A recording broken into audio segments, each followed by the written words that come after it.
तेजस्वी जी, क्या ममता बनर्जी की यही साफ गोई और उनका जितना लंबा राजनीतिक करियर है वो आपके लिए मुश्किल खड़ी करेगा पश्चिम बंगाल में? बिल्कुल नहीं। बंगाल ने और बंगाल की जनता ने तय किया है कि बंगाल में सही रूप में परिवर्तन चाहिए, और मेरे हिसाब से 3 बहुत इंपॉर्टेंट मुद्दे हैं वेस्ट बंगाल में आजकल। पहला मुद्दा यह है कि no one person is bigger than the state of West Bengal. किसी एक व्यक्ति और किसी एक व्यक्ति का ईगो सब पूरे प्रदेश के हित के बड़ा नहीं हो सकता है।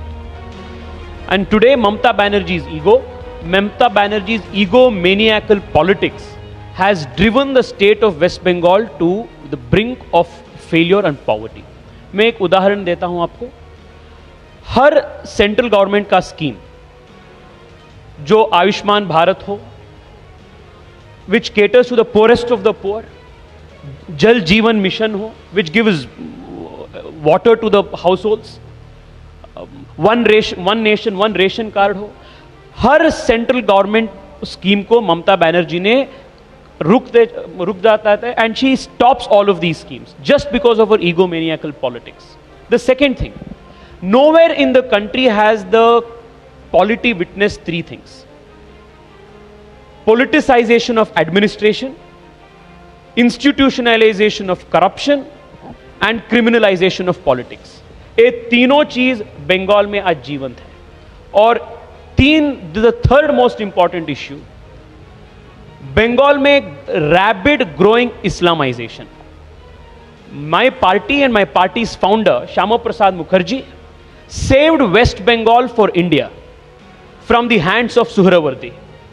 And today, it is incumbent on all of us to save the Hindus of West Bengal again from a modern day Suhrawardi, which is Mamata Banerjee.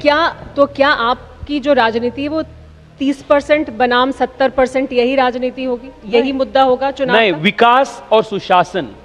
क्योंकि आप किसी के आंख पर आप कंपैरिजन करिए,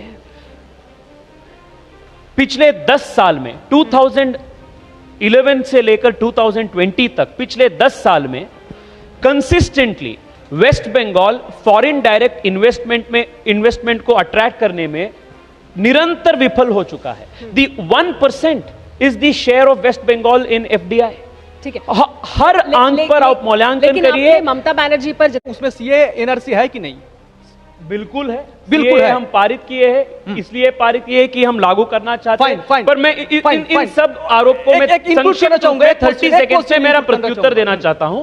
भाई साहब, the statistics that were put out, highest number of diarrhoea patients in the last 5 years cases West Bengal, highest number of dengue cases West Bengal, highest number of cases in acute respiratory symptoms West Bengal. ऐसे हर विफलता में waste Bengal इनके कुशासन के वजह से number 1 पे आ रहा है।